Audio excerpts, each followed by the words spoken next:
written and illustrated by James Novy.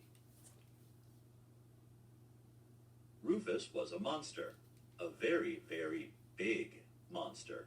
He was bigger than a house, and way bigger than you or me. Rufus was one of the nicest monsters around, but to everyone else, he looked mean and ferocious.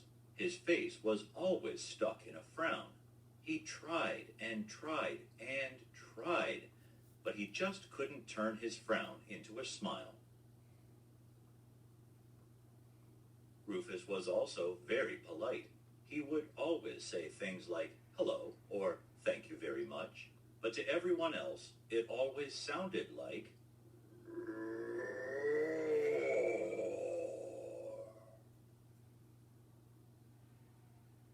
Needless to say, Rufus was a very sad and lonely monster. One day, Rufus was terribly hungry. He looked all around and saw a big ice cream cone. Yummy, said Rufus, but of course it sounded like roar. Rufus ran toward the ice cream cone as fast as he could, but every time Rufus ran, his arms, feet, and tail would crash into anything close by. Sorry, said Rufus, but of course it sounded like roar.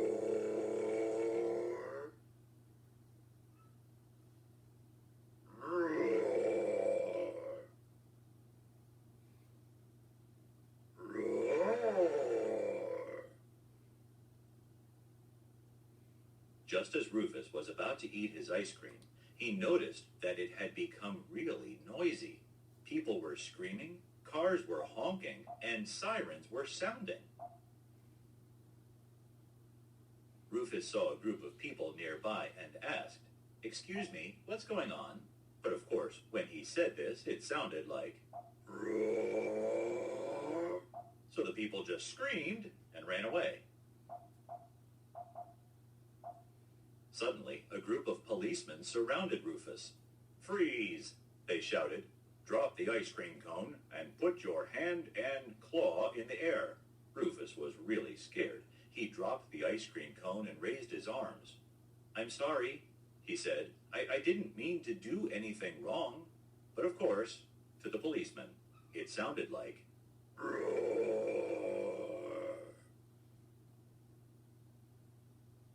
"Get him!"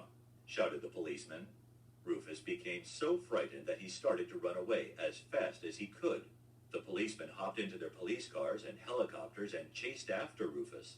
"I didn't mean to do anything wrong," shouted Rufus. "I'm sorry."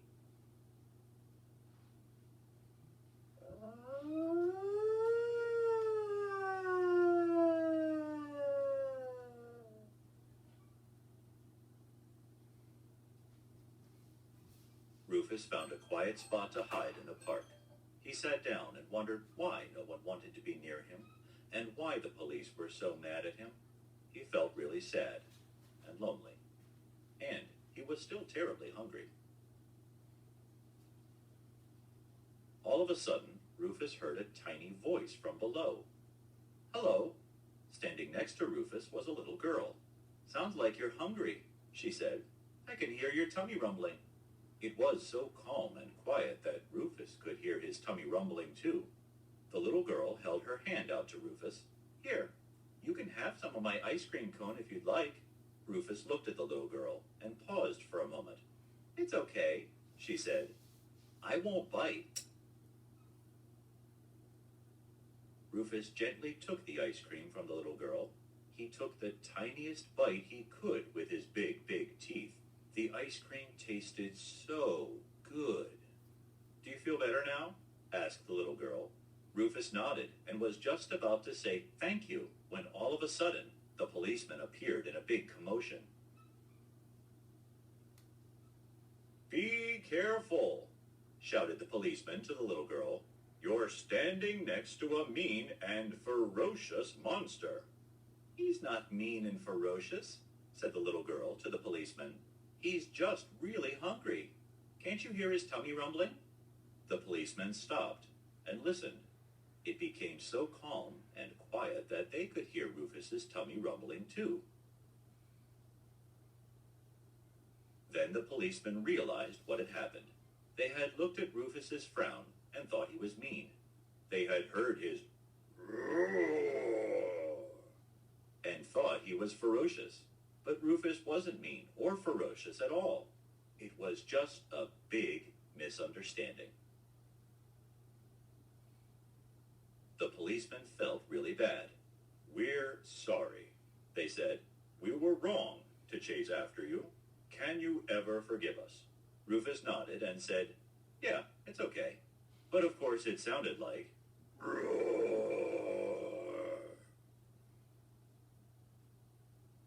The little girl and the policeman all laughed and laughed. At that moment, Rufus was the happiest he had ever been, and he didn't feel lonely or sad anymore. And suddenly, Rufus's frown became a great, big, beautiful smile.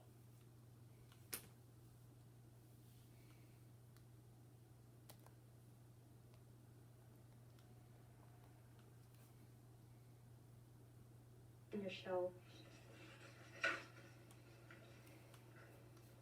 The little clownfish swam bravely into the cave.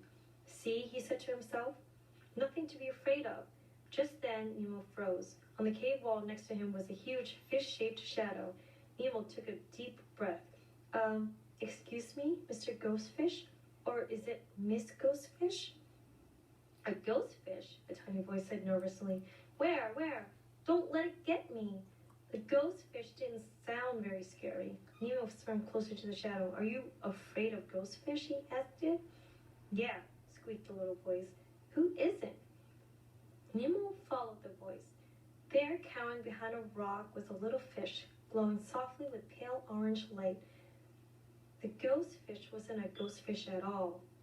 It was just a glow-in-the-dark fish. Its glow had shined on an oddly shaped piece of coral and made a spooky-looking shadow. Nemo's fear was forgotten. "Oh, hi," he called out.